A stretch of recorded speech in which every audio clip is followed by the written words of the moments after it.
MOZA is a relatively new name in flight sim world, but not a new player in sim hardware. Coming from sim racing, they've built a reputation for precision and build quality, and this throttle is their first serious step into flight simulation. The MOZA throttle takes a deliberate approach to control with thoughtful detents and strong integration. In this review, I'll unbox both units, walk you through the build, and fly a full F-18 cold start in DCS and attempt a carrier landing. Let's start with MTP Throttle. Inside the box, you have manual, USB data cable, toolkit, and a throttle unit itself. Everything is tightly packed in cut foam. It feels secure and snug. As I pull out the throttle, you can immediately tell that this is a serious piece of gear. Now for the MTPL panel. Same setup, manual, cables, toolkit, and the panel itself. Right out of the box, it feels solid.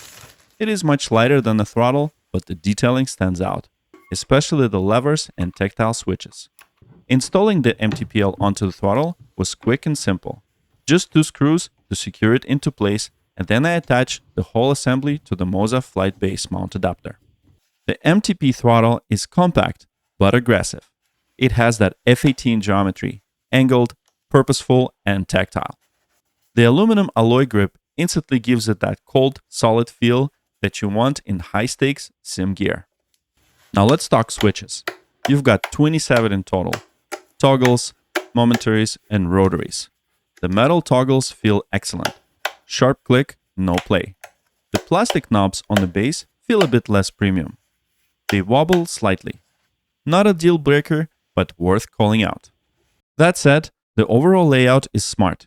Each function is within reach. There is no crowding or weird placements. Everything feels like it was built for muscle memory. Throttle throw. That's one of the first things I noticed. It's long. Much longer than most other throttle quadrants I've ever used. That gives you finer control in final approach, air-to-air refueling, or formation. Now to the detents. There are 3 included modules that snap into the guide rail. They're fully repositionable. There's also a reverse lock system. To go into reverse range, you have to physically pull back a latch on each throttle. It prevents accidental inputs, and it's great to use on airliners as well. And now vibration. The throttle has internal rumble motors. These aren't just haptic gimmicks. They actually respond to sim telemetry. You feel stall buffet, over G stress, engine surge. Especially when paired with something like a motion rig. It gives you a layered feel of flight forces. Let's switch to the MTPL panel. This thing was clearly made with F-18 in mind. The layout mimics the actual landing panel, and that's where it really shines. 25 programmable switch signals, everything from gear, tailhook, anti-skid to external lights. And each switch has a different shape or motion. And the parking brake lever deserves its own shout out. Just like in real F-18, it's spring-loaded and it has to be pulled and twisted. It sounds minor, but when you use it in sim, it feels right. There's no need for plugins. The panel supports telemetry-based lighting right out of the box. Now, one thing I noticed is the base of the MTP isn't super stable out of the box. On smooth desks, it can wobble under pressure, especially if you rest your hand on it. To fix this, I use the MOZA flight base mount adapter. It's a 4mm thick steel plate designed to integrate perfectly with MOZA's ecosystem.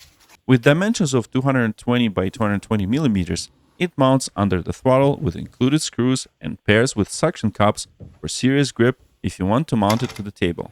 The result is a stable, wobble-free premium platform, even when you're pushing throttle inputs aggressively. We've talked about the specs. We've talked about the build. Now let's go fly. Time to cold start FA-18 and land it on an aircraft carrier in DCS. Now let's start those engines, cold and dark, battery on. And now let's start the APU. I'm reaching for MTPL panel constantly. Throttle stays in idle detent until I lift the reverse locks.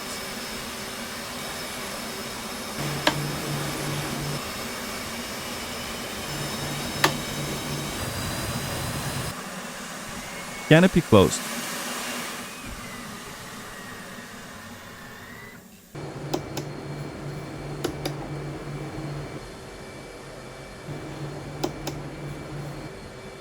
MTPL handles the gear, lights, APU, tailhook. Everything is tactile, distinct, and readable in low light thanks to telemetry-driven lighting. Startup complete. Now let's do a final approach to the carrier. Wind on deck, sea state moderate. Gear lever down.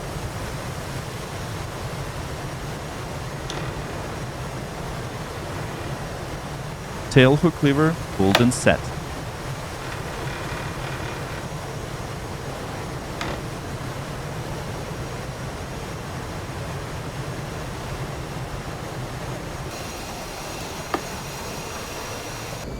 Throttle response is smooth. Levers are balanced. Detents feel deliberate. I use throttle here to control the glide path. The rumble feedback starts subtly as I dip below the glide slope. Corrected. On centerline.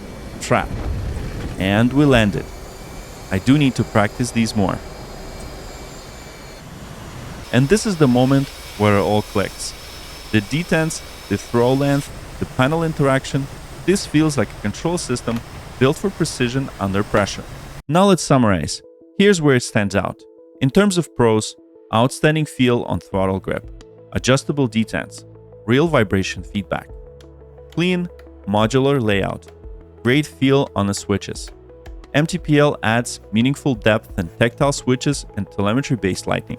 And flight-based mount adapter transformed the desks for flight chair rig stability. Cons: plastic knobs on the base, a bit wobbly but not really noticeable. No USB pass-through. Very minor stuff, but worth pointing out. For DCS pilots, especially F-18 or similar fighters, this is a powerful upgrade. Everything about it supports situational control, precision inputs, and immersive interaction. Thanks for watching, and as always, fly smart, fly safe, and keep chasing the horizons.